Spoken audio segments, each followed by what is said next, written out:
ආයිබෝවන් අපි අද සූදානම් වෙලා ඉන්නේ මොකද වෙන්නේ මොකද්ද උනේ කියන අපේ වැඩසටහන ඔය ඉස්සෙල්ලත් අපි එක වැඩසටහනක් එක්ක සම්බන්ධ වුණා. අද අපි සම්බන්ධ වෙලා ඉන්නේ දඹුල්ල විවිධ සේවා සමුපකාරයේ සභාපති තුමත් එක්ක අපි එතුමාගෙන් අහලා බලමු මොකද මේ වෙන්නේ කියන මාතෘකාව යටතේ. පළවෙනි මාතෘකාව තමයි විවිධ සේවා සමුපකාරය දඹුල්ල විවිධ සේවා සමුපකාරයේ සභාපති විදිහට ඔබතුමා පත් උනේ කවද්ද කොහොමද මොන විදිහටද කියලා අපිට පොඩ්ඩක් පැහැදිලි කරොත්. මම ස්තුතිවන්ත වෙන ප්‍රශ්න මට යොමු කිරීම.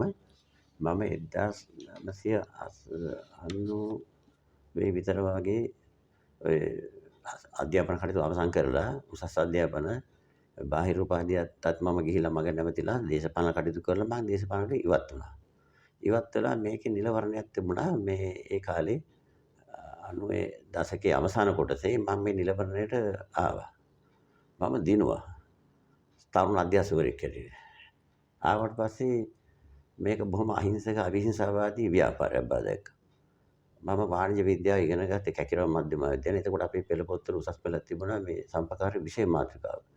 මේකේ ව්‍යුහය හොඳට ඉගෙන ගත්තා, නීතිය ඉගෙන ගත්තා. බොහොම සතුටු වුණා. ඇත්තෙන්ම අපේ ආගමනුකූලව බොහොම සාර ධර්ම ඇති සමුපකාර ව්‍යාපාරේ ආචාර ධර්ම පද්ධතිය සම්පකාර ප්‍රතිපත්ති බොහොම අගය කරා දේශපාලනට වඩා. ඊට පස්සේ මම මේ විශේෂ සේවාවට මම මේ ඇතුල් වුණේ සත්භාවයෙන්ම. අපේ හිටපු වැඩි හිටියන් අපිට උගන්වුවා. ඊට පස්සේ 1997 විතර අධ්‍යක්ෂ මණ්ඩලයේ ඉඳලා 2000 පුහුණුව ලබාගෙන 2001 විතර වගේ තමයි සභාපති හැටියට මම මේ වැඩේ බාරගත්තේ. මගේ මතකයේ හැටියට 2001 ඉතලා පටන් ගත්තා. දැන් ඔබ අවුරුදු 22ක් සභාපති. අවුරුදු 3න් තුනට මේ සමිතියේ ප්‍රජාතන්ත්‍රවාදී පාලනයේ 100% තියෙන ආයතනයක්. අවුරුදු 3න් තුනට පැවැත්වෙන නිලවරණයෙන් චරිතය බොහොම වැදගත් වෙන්න ඕන.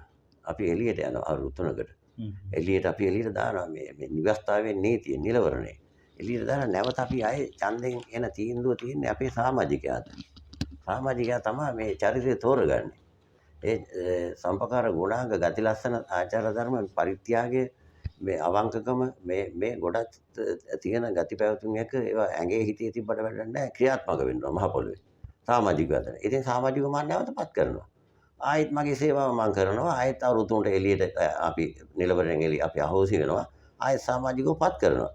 අකණ්ඩව මේ දක්වා වෙනකොට මගේ ඡන්ද ප්‍රමාණය වැඩිම සභාපති පුද්ගලයා හැටියට නිලවරණවල මේකේ තියෙනවා සහතික ගන්න ඕන නිලවරණ තොරතුරු සම්පකාර දෙපාර්තමේන්තුව සමිතියේ ඒකම්බාරේ උසස් පෙළ අනු කීද 86 විතර උසස් පෙළ කරේ 86 ඉතින් පස්සේ ඉතින් රටේ තත්ත්වය දන්නවනේ. ඔව් ඒ කාලේ වෙනකොට දැන් මේ අපිට මේ ප්‍රශ්නයක් තියෙනවා. ඉතින් මම ඉපදිච්ච ගම හැදිච්ච ගම පළොටාව 89 භීෂණය මලමිනි 22ක් වෙඩි ගමෙන් ඒ වයින් නැගිට කෙනෙක් මාත් ඉතින් ඒ බලපුවාම භීෂණය තිබුණ රටක මෙහෙම තරුණෙක් විදිහට ඒ කාලේ හිටපු තරුණෙක් ඉන්නවා කියන එක ලොකු දෙයක්. නැත්නම් අපි බොහොම කලකිරලා අපේ ජීවිත ගැටගාගත්ත හැංගිච්ච හැටි අපි දන්නවා. මේ අද දැන් මතක නැහැනේ මේ කට්ටියට ඒවා. ඔව් ඒ කතාව මතක් කරනකොට ඇත්තටම දුක හිතෙනවා. මට මතකයි පළුටාවේ මිනිස්සු ලුණු කපා හිටපු ගොවිතැන් කරගෙන මගේ ලුණු ගොඩක් තිබුණාද? ඒක ඔයගෙත් තිබුණා. නැත්තම් මමත් හොඳ ගොවියෙක් නේ. හොඳ ව්‍යාපාරිකයෙක්. දැන් ඒක තමයි ලුණු කපා හිටපු පිරිසකට එකල හිටපු ආරක්ෂකයන් සමාජිකයෝ හිට පිට නැති ආකාරයට වෙඩි තියලා මරපු ආකාරය අපි අහලා තියෙනවා. එකල පත්තරවල තිබුණා. මතකයි දඹුල්ල බස් නැවතුම ඉස්සරහ තිබුණ සුසාන භූමියේ ට්‍රැක්ටරයකට අරන් ඇවිල්ලා මලමිනි 22ක් එකවර ටිපර් කරලා ට්‍රැක්ටරෙන් දාලා බස් ස්ටෑන්ඩ් එක ඉස්සරහ සෝහනේ. දැන් නම් ඒක සෝහන නෙමෙයි ඒකට නඩු කියනවා. ඒකට වලදාපු හැටි අපිට මතකයි. ඒ ගමේ හිටපු පුච්චලෙත් තමයි අපේ සභාපතිතුමා. ඒක අපි මේකට අදාළ නැති නිසා අපි වෙන දවසක ඒක කතා කරමු කියලා. දැන් මේ සමුපකාරය මේ වැඩි සාකච්ඡාවට ගෙනෙන්නේ නැහැ. පාසල් සාකච්ඡාවද? නෑ මං කියන්නේ පාසල් ඇතුළේවත් එළියවත් සමුපකාර ගැන සාකච්ඡාවට එනවා අඩුයි. මට ඔබට මතක ඇති කාලේට මේ දඹුල්ල සමුපකාරයට කොහොම ඉතිහාසයක්ද තියෙන ඔබ දන්න විදිහට? දඹුල්ල සම්පකාර සමිතිය මගේ තාත්තා කිව්වේ 1950 ගණන් වල 58 කිබිස්ස සම්පකාර සංගම් කඩේ පළවෙනි සමාජිකයා. මගේ ඒ අත්පොත මට දීලා ගියේ. ඒකම අපේ ඉතිහාසයක් තියෙනවා මේකේ මේ නෑදෑකම තියෙනවා. අයිතිවාසිකම තියෙනවා.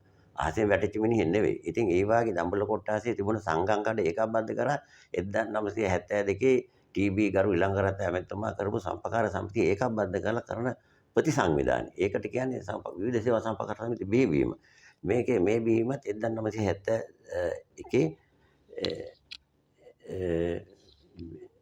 72 හොවෙන්ට විවිධ සේවා සම්පකාර සමිතිය ලියාපදිංචි ලබාගෙන තියෙනවා එක්කම ඒකබද්ධ කරලා. එතන ඉඳන් මේ සම්පකාර සමිතිය මධ්‍යම රජයේ සම්පකාර මේ 50 යටතේ 1972 අංක 5 දරන සම්පකාර පනත යටතේ ලියාපදිංචි වෙලා තියෙනවා. ඊට පස්සේ 1987 ආණ්ඩුව ව්‍යවස්ථාව සංශෝධනය වුණා. 13 වෙනි සංශෝධනයේ පළාත් සභාව මේ විෂය ලැයිස්තුවට ඇතුළු වුණා. එතකොට මේ සමිතිය පරිවර්තනය වුණා මධ්‍යම පළාත් සභාවේ 1900 පිහිටුවීමෙන් පස්සේ 1990 අංක 10 දරන සම්පකාර සමිති පඤ්ඤත්තිය කියලා. ඒ පඤ්ඤත්තිය යටතේ නැවත ලියාපදිංචිය ලබා ගත්තා. එතකොට 1990 මේකට නැවත ඒ පනත 1993 අංක 4 දරන සම්පකාර සමිති සංශෝධන පඤ්ඤත්තිය බාටපත් වුණා. පඤ්ඤත්ති දෙකක් තියෙනවා. මේ පඤ්ඤත්ති දෙකේ තියෙන නීති ප්‍රතිපාදන තමයි මේ අනුව තමයි සම්පකාර සමිතිය ලියාපදිංචි සහ පාලනය සමාජික පාලනය ඔය මේ ප්‍රජාතන්ත්‍රවාදී මේ සම්පකාර ප්‍රතිපත්ති 7 ආරක්ෂා කරන විධිවිධාන ඇතුළත් වෙලා මේ පනත තියෙන්නේ. ප්‍රතිපත්තරම මේ මට කියන්නකෝ මේ යම් කිසි කෙනෙක් සම්පකාර සංගමයට බැඳෙනවා නම් කොහොම සම්පකාර සංගමයට බැඳෙන්න පුළුවන් වෙන්නේ?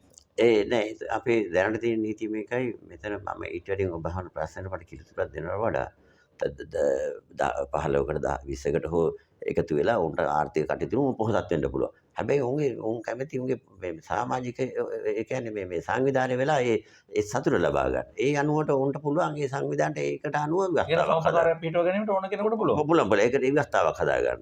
මම හිතන්නේ දැන් දඹුල්ලේ ආර්ථික මධ්‍යස්ථානයේ ව්‍යවසාය ටික මේ ඔවුන් මේ සම්පකාරය පවත්වාගෙන දැන් ව්‍යවස්ථා කෙටුම්පතක් හදලා ඒක සම්පකාර නීතියට පඤ්ඤාතිට අනුකූලවද ඒ ව්‍යවස්ථාව කියන දේ කොමසාරිස්වරයාට ඉදිරිපත් කරන සාංග ව්‍යවස්ථාව. කොමසාරිස්තුමා ඒ නීතියට අනුකූලව නම් පමණයි ඒ ඔවුන්ගේ ව්‍යවස්ථාව අතුරු ව්‍යවස්ථාව අනුමැතිය දෙන්නේ. එහෙම නැත්නම් අඩුපාඩු දෙනවා සංශෝධන. ඔහු කියන ආකාරයට ඒ සංශෝධන වලට එකඟ වෙන්න ඕනේ. එහෙම නැත්නම් සම්පකාර ව්‍යාපනය දෙන්නේ නැහැ. ඒ කියන්නේ සම්මුතිය ප්‍රඥාප්තිය වලට එකඟ ව්‍යවස්ථාවක් තියෙනවා. යා දෙනවා රූල්ස් ඒ නියාමනය කරන මේ නීති රීති විගණනය කරන්න ඕනේ මේවා කියලා මේ සියලුම රෙගුලාසිය නීති වලට අනුකූලව කටයුතු කරන සමිතියක් ව්‍යවස්ථාවට ඒව කරුණු ඇතුළත් නම් පමණයි ලියාපදිංචි ලබා දෙන්නේ. නැත්නම් ලබා දෙන්නේ නැහැ.